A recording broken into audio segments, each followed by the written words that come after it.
Halo semuanya, kami dari kelompok 7 akan mempresentasikan materi tentang rehabilitasi dan reintegrasi mantan teroris. Kelompok kami memiliki 4 anggota, yaitu Dewi Nisa Ramadhani, Belia Rahma Amalia, Adli Yusuf dan Ziadil Munawar. Baik, langsung saja kita masuk ke pendahuluan.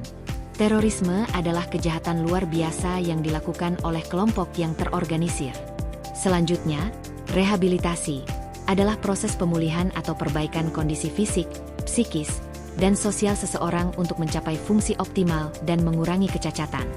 Rehabilitasi sendiri adalah hal yang wajib dilakukan untuk membina para narapidana terorisme, sedangkan reintegrasi sosial adalah upaya untuk membangun kembali kepercayaan sosial, norma-norma, dan nilai-nilai yang biasa dilakukan di dalam maupun di luar lembaga pemasyarakatan. Kemudian, apa itu rehabilitasi dan reintegrasi? Rehabilitasi adalah proses pemulihan atau perbaikan kondisi fisik, psikis, dan sosial seseorang untuk mencapai fungsi optimal dan mengurangi kecacatan. Sedangkan reintegrasi sosial adalah upaya untuk membangun kembali kepercayaan sosial, norma-norma, dan nilai-nilai. Lalu apa saja sih langkah-langkah yang diambil untuk rehabilitasi dan reintegrasi narapidana? Rehabilitasi dan reintegrasi narapidana terorisme dapat dilakukan melalui program deradikalisasi. Deradikalisasi adalah program untuk menetralkan pemikiran radikalisme pada teroris, baik yang berada di dalam maupun di luar lapas. Pembinaan narapidana terorisme merupakan salah satu upaya perlindungan masyarakat. Pembinaan ini perlu dilakukan karena narapidana terorisme memiliki ideologi yang radikal.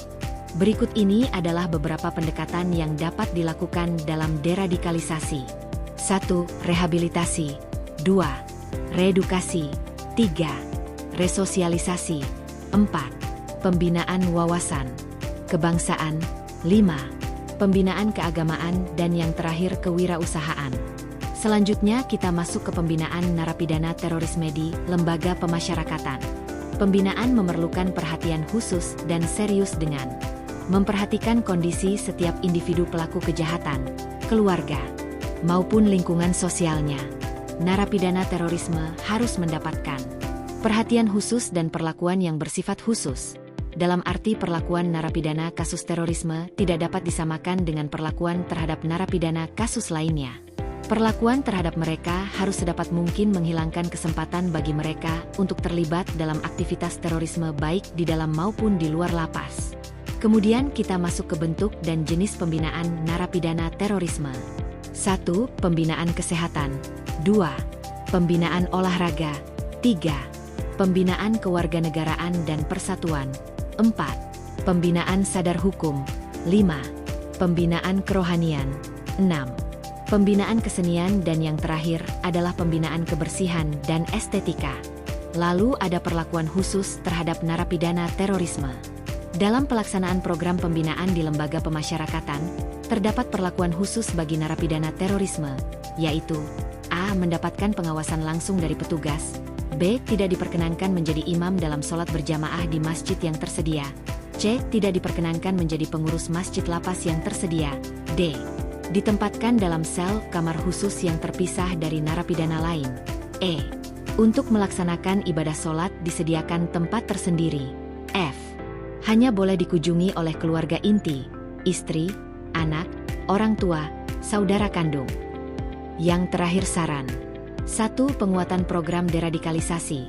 Perlu dioptimalkan program deradikalisasi dengan melibatkan lebih banyak pihak, termasuk akademisi, psikolog, dan tokoh masyarakat, untuk memberikan pendekatan yang lebih holistik. 2. Pelatihan keterampilan.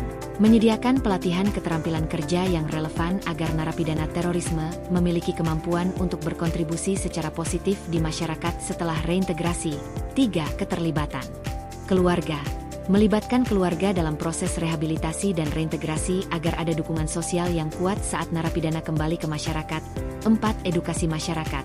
Masyarakat perlu diberikan pemahaman tentang proses rehabilitasi dan reintegrasi untuk mengurangi stigma dan penolakan terhadap mantan narapidana terorisme. 5. Monitoring pasca reintegrasi.